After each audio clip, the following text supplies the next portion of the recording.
प्यार प्रसाद final in final आज के इस वीडियो में आप सभी बच्चों 2025 के इस वीडियो में हम बात कर लेते हैं संचार व्यवस्था फिजिक्स का मॉडल सेट 14 का प्रश्न है, जो कि आप सभी बच्चों के लिए काफ़ी ज़्यादा खास और काफ़ी ज़्यादा बेहतरीन होने वाले हैं। तो सभी छात्र से नम्र निवेदन है कि इस वीडियो को जितना हो सके उतना शेयर जरूर करिएगा मेरे प्यारे छात्र, क्योंकि इस वीडियो में हम बात करने वाले हैं टोटल 23 प्रश्न का, जिसमें से आप लोग को 5 प्रश्न बिहार बोर्ड परीक्षा में पूछे जाएंगे। तो सभी छात्र जो इस वीडियो को देखते हैं, इस वीडियो को जितना हो सके उतना इन दोस्तों के पास शेयर करिए। जो जिसके पास पढ़ने के लिए पैसे ना हो वो इस वीडियो का फ्री में लाभ उठा सके। तो सभी छात्र से एक रिक्वेस्ट है कि मेरे जो भी छात्र इस चैनल पर नए होंगे तो चैनल को लाइक जरूर कर दीजिएगा। वीडियो अच्छा लगता है तो कमेंट करके शेयर जरूर करिएगा। अगर चैनल पर पहली बार है तो चैनल को सब्सक्राइब करके बेल आइकन जरूर दबा दीजिएगा। बेल आइकन इसलिए दबाइएगा क्योंकि आप लोग को अगर मैं कोई वीडियो अपलोडिंग करेंगे तो आप लोग के पास वो तुरंत पहुंचेगा। तो चलिए मेरे प्यारे छात्र, ज़्यादा टाइम नहीं लेंगे और अपने इस बेहतरीन क्लास को मैं स्टार्ट करते हैं, जो बेसब्री से आप सभी बच्चों इस क्लास का इंतजार करते हैं। तो चलिए मेरे प्यारे छात्र, और मैं सबसे बेहतरीन बात बताने वाली हूँ मेरे प्यारे छात्र, क्यों कल से आप लोग के लिए अगर हम आप लोग के लिए अभी वीडियो डालती हूँ तो 7:30 बजे डालती हूँ। कल से आप लोग के लिए 8:30 बजे सुबह में एक वीडियो डाला जाएगा, जो आप सभी बच्चों को पढ़ने में बहुत ही ज़्यादा कठिनाई का सामना नहीं करना पड़ेगा, क्योंकि हम जो अभी 7:30 बजे वीडियो डालते हैं ये तो सभी बच्चा को पता ही हो, लेकिन हम दोबारा ही वीडियो डालेंगे जो कि कल 8:30 बजे से शुरुआती होगा। तो जो भी छात्र पीछे वाला वीडियो नहीं पढ़े होंगे तो उसके लिए हम कल से फिजिक्स का चैप्टर नंबर 1 से स्टार्ट करेंगे पढ़ाने के लिए, जो कि 8:30 बजे आप लोग को वीडियो मिल जाएगा। तो चलिए मेरे प्यारे छात्र, ज़्यादा टाइम नहीं लेंगे और अपने इस क्लास को हम स्टार्ट करते हैं। चलिए 1 नंबर में क्या करें, वाहक रेडियो तरंगों पर किसी सूचना के अध्यारोपण की प्रतिक्रिया का नाम है। अब देखिए वाहक किसे कहते हैं, सभी छात्रों को पता होता है कि गाड़ी मोटर पर चलने वाले इंसान को वाहक कहा जाता है। क्या करें, वाहक यानी कि वाहक रेडियो तरंगों पर किसी सूचना के अध्यारोपण की प्रक्रिया का नाम क्या होता है। सभी छात्रों को पता होना चाहिए मेरे प्यारे छात्र। तो इसका आंसर क्या हो जाएगा, अगर जो भी छात्र को आंसर पता है तो वो कमेंट में जरूर छापना, अगर जिसे नहीं पता उसका तो हम आंसर बता ही रहे। क्या होगा, मेल्यूनेशन। क्या होगा, मेल्यूलेशन। ऑप्शन नंबर बी लगाएंगे, मेल्यूलेशन, ऑप्शन नंबर बी। चलिए अगला देखते हैं हम 2 नंबर का, उपग्रह सभी छात्र को पता होगा। उपग्रह संचार में विद्युत चुम्बकीय तरंग का कौन सा भाग प्रयुक्त होता है। क्या कह रहा है, उपग्रह संचारण में विद्युत चुम्बकीय तरंग का कौन सा भाग प्रयुक्त होता है। सभी छात्र इस प्रश्न को पढ़े। सभी छात्र से एक रिक्वेस्ट है कि प्रश्न को पहले पढ़े समझे, और हर एक प्रश्न को पढ़ने के लिए 5 मिनट का टाइम दिया जाता है। तो आप लोग पहले प्रश्न को पढ़े, उसके बाद आंसर टिक लगाए। क्या कह रहा है कि उपग्रह संचारण में विद्युत चुम्बकीय तरंग का कौन सा भाग प्रयुक्त होता है। तो 2 का आंसर टिक लगा देंगे सभी मेरे प्यारे छात्र। सूक्ष्म तरंगे। क्या होगा, सूक्ष्म तरंगे, ऑप्शन नंबर डी लगाएंगे, सूक्ष्म तरंगे। चलिए अगला देख लेते हैं हम 3 का क्या कर रहा है कि रेडियो एवं टेलीविजन प्रसारण में सूचना संकेत का रूप क्या होता है। अब देखिए यहाँ पर बात कर लेते हैं कि रेडियो एवं टेलीविजन प्रसारण में सूचना संकेत का रूप क्या होता है। 3 का सभी मेरे प्यारे छात्र देख लेंगे और 3 का फटाफट से टिक लगा देंगे। क्या करना है कि रेडियो एवं टेलीविजन प्रसारण में सूचना संकेत का रूप क्या होता है।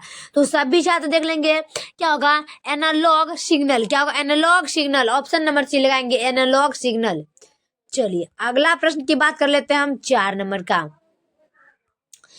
चलिए 4 नंबर क्या कर रहा है कि एच ऊंचाई। क्या कर रहा है कि एच, सभी छात्र को पता होगा एच ऊंचाई के एंटीना टीवी संकेत अधिकतम दूरी तक प्राप्त किए जा सकते हैं, वह डैश होता है। अब देखिए क्या कर रहा है कि एच ऊंचाई के एंटीना टीवी संकेत अधिकतम, संकेत किसी भी बात अन्य जगह सुनते हैं संकेत कहते हैं। क्या कर, संकेत अधिकतम दूरी तक प्राप्त किए जा सकते हैं, वह डैश होते हैं। तो 4 का सभी छात्र देख लेंगे, V²HR। क्या होगा, V²HR, ऑप्शन नंबर ए देख लेंगे, V²HR। चलिए अगला का बात कर लेते हैं हम, क्या कर रहा है 5 का। चलिए, टेलीविजन प्रसारण में आमतौर से प्रयुक्त आवृत्ति परास है। क्या कर रहा है कि टेलीविजन प्रसारण में आमतौर से प्रयुक्त आवृत्ति परास है, काफी वीवीआई है। और इसका फटाफट से टिक लगा देखना मेरे प्यारे छात्र, मेरे प्यारे स्टूडेंट और सभी छात्र जो है इस वीडियो को जरूर देख रहे हैं। क्या कर रहा है कि टेलीविजन संचालन में आमतौर से उपयुक्त आवृत्ति परास क्या होता है। तो आवृत्ति परास क्या होगा, 30-300 MHz। क्या होगा, 30-300 MHz। ऑप्शन नंबर ए देख लेंगे, 30-300 MHz, ऑप्शन नंबर ए। चलिए अगला का बात कर लेंगे हम, 6 नंबर में क्या कह रहा है। आयाम मोल्यूलेशन में मोल्यूलेशन सूचांक डैश होता है। अब देखिए यहाँ पर बात क्या होता है, मोल्यूलेशन दोबारा है। क्या करेगा, आयाम मोल्यूलेशन में मोल्यूलेशन सूचांक क्या होता है। सभी छात्र देख लेंगे, 0 और 1 के बीच होता है। क्या होगा, मोल्यूलेशन क्या होता है, 0 और 1 के बीच होता है। इसका आंसर होगा ऑप्शन नंबर सी। चलिए अगला का बात करेंगे हम, 7 नंबर में क्या कर रहा है। मोंडुलन के विपरीत प्रक्रिया को क्या कहते हैं। क्या करें, मोंडुलन के विपरीत प्रक्रिया को क्या कहते हैं। 7 का सभी मेरे प्यारे छात्र देखेंगे कि मोंडुलन के विपरीत प्रक्रिया को क्या कहते हैं। 7 का काफी महत्वपूर्ण है और 7 का आंसर हो जाएगा विमांडुलन। क्या होगा, विमांडुलन, ऑप्शन नंबर ए लगाएंगे, विमांडुलन। क्या हो जाएगा, विमांडुलन। चलिए अगला का बात कर लेते हैं हम, 8 नंबर में क्या कर रहा है। 8 का, लंबी दूरी तक रेडियो प्रसारण के लिए निम्नलिखित में से मुख्यतः किसका उपयोग किया जाता है। अब देखिए बात कर लेते हैं, क्या कर रहा है कि लंबी दूरी तक रेडियो प्रसारण के लिए निम्नलिखित में से मुख्यतः किसका उपयोग किया जाता है। 8 का सभी मेरे प्यारे छात्र देख लेंगे और 8 का आंसर होगा आयन मंडलीय तरंगों का। क्या होगा, आयन मंडलीय तरंगों का, ऑप्शन नंबर सी देख लेंगे, आयन मंडलीय तरंगों का। चलिए अगला देख लेंगे हम, 9 का। नौका क्या कर रहा है, पृथ्वी के किसी स्थान पर एक टीवी प्रेशर टावर की ऊंचाई 245 मीटर है। क्या कह रहा है कि पृथ्वी के किसी भी स्थान पे, घर या चौकी या कहीं पर भी, पृथ्वी के किसी भी स्थान पे आप रख सकते हैं, बाहर अंदर भीतर कहीं भी। क्या कह रहा है कि पृथ्वी के किसी स्थान पर एक टीवी प्रेशर टावर ऊंचाई 245 मीटर है। जितनी अधिकतम दूरी तक इस टावर पर प्रशासन पहुंचेगा वह क्या है। अब क्या कह रहा है कि जितनी अधिकतम दूरी तक इस टावर का प्रसारण पहुंचेगा वह क्या है। 9 का सभी छात्र देखेंगे और 9 का जो भी छात्र को पता है वो कमेंट में छापना है। 56 किलोमीटर। क्या हो जाएगा, 56 किलोमीटर, ऑप्शन नंबर सी देख लेंगे, 56 किलोमीटर। चलिए अगला का बात कर लेंगे हम, 10 का। क्या कह रहा है कि टीवी प्रसारण के लिए जिस आवृत्ति परास का उपयोग होता है वह क्या। अब देखिए फिर यहाँ पर टीवी का बात हो रहा है। क्या कह रहा है कि टीवी प्रसारण के लिए जिस आवृत्ति परास का उपयोग होता है वह क्या होता है। 10 का सभी मेरे प्यारे छात्र देखना है और 10 का आंसर क्या हो जाएगा, 30-300 MHz। क्या होगा, 30-300 MHz, ऑप्शन नंबर सी। चलिए अगला का बात कर लेंगे हम, 11 का। प्रकाशीय तंतु का सिद्धांत क्या है। क्या कह रहा है, प्रकाशीय तंतु का सिद्धांत क्या है। 11 का सभी मेरे प्यारे छात्र देखेंगे कि प्रकाशीय तंतु का सिद्धांत क्या है, पूर्ण आंतरिक परावर्तन। क्या होगा, पूर्ण आंतरिक परावर्तन, ऑप्शन नंबर सी देख लेंगे, पूर्ण आंतरिक परावर्तन। चलिए अगला का बात कर लेंगे हम, 12 नंबर का। क्या कर रहा है कि वैसी युक्ति जो मांडुलन तथा विमांडुलन दोनों का कार्य करता है उसे क्या कहते हैं। क्या कर रहा है कि वैसी युक्ति जो मांडुलन तथा विमांडुलन दोनों का कार्य करता है उसे क्या कहते हैं। 12 का सभी मेरे प्यारे छात्र देखेंगे और 12 का आंसर हो जाएगा मोडेम। क्या होगा, मोडेम, ऑप्शन नंबर सी देख लेंगे, मोडेम। चलिए अगला का बात कर लेंगे हम, 13 नंबर का। वैसी युक्ति। अब देखिए यहाँ पर बात कर लेते हैं वैसी युक्ति जिससे एक तीव्र एक वर्णी समांतर तथा उच्च कला संबंध प्रकाश पुंज प्राप्त किया जाता है उसे क्या कहते हैं। क्या कह रहा है कि वैसी युक्ति जिससे एक तीव्र एक वर्णी समांतर तथा उच्च कला संबंध प्रकाश पुंज प्राप्त किया जाता है उसे क्या कहते हैं।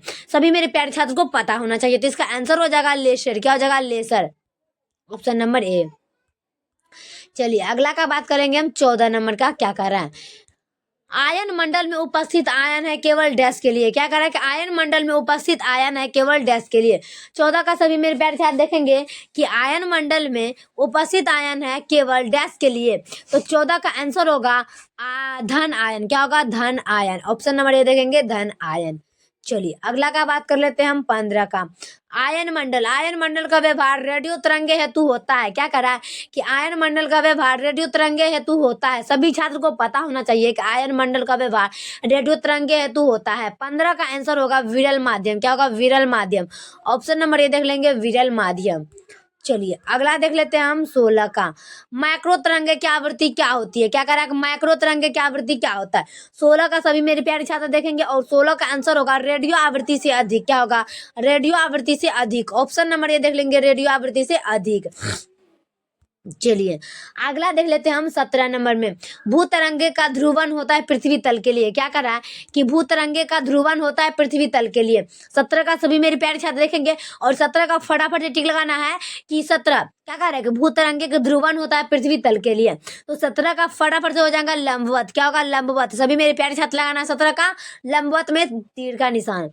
चलिए अगला का बात कर लेंगे हम 18 का। संचार तंत्र का भाग नहीं है। सभी छात्र को पता होगा संचार तंत्र का भाग नहीं है। संचार तंत्र का भाग नहीं है।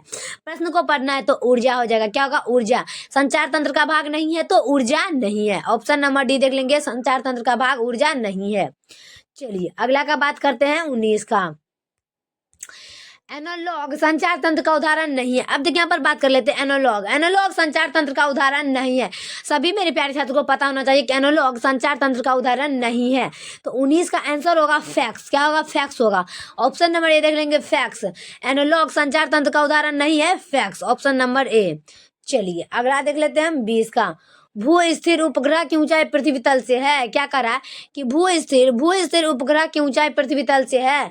20 का सभी मेरे प्यारे छात्र देखेंगे और 20 का आंसर हो जाएगा 35,930 किलोमीटर। क्या होगा? 35,930 किलोमीटर। ऑप्शन नंबर बी देख लेंगे, 35,930 किलोमीटर।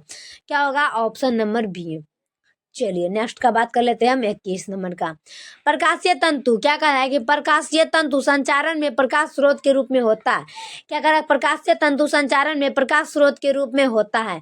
सभी मेरे प्यारे छात्रों को पता होना चाहिए कि प्रकाशीय तंतु संचारण में प्रकाश स्रोत के रूप में होता है। सभी मेरे प्यारे छात्र बताएंगे लेसर या प्रकाश उत्सर्जक डायोड। क्या होगा? लेसर या प्रकाश उत्सर्जक डायोड। Option number B. चलिए अगला का बात कर लेते हैं हम 22 का। माइक्रोफोन द्वारा डैश होता है। माइक्रोफोन द्वारा डैश होता है। 22 का सभी देखेंगे माइक्रोफोन द्वारा ध्वनि दाब का विद्युत वोल्टता या धारा में परिवर्तन। क्या कर रहा है कि ध्वनि दाब का विद्युत वोल्टता या धारा में परिवर्तन। ऑप्शन नंबर बी देख लेंगे, ध्वनि दाब का विद्युत वोल्टता या धारा में परिवर्तन। Option number B. चलिए अगला का बात कर लेते हैं हम 23 का। फैक्स का अर्थ क्या होता है? सभी देखेंगे फैक्स का अर्थ क्या होता है। Facsimile telegraphy. Facsimile telegraphy. Option number B देख लेंगे, फैक्स माइल टेलीग्राफी।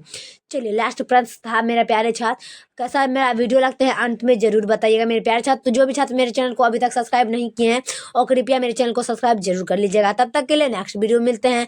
जय हिंद, जय भारत।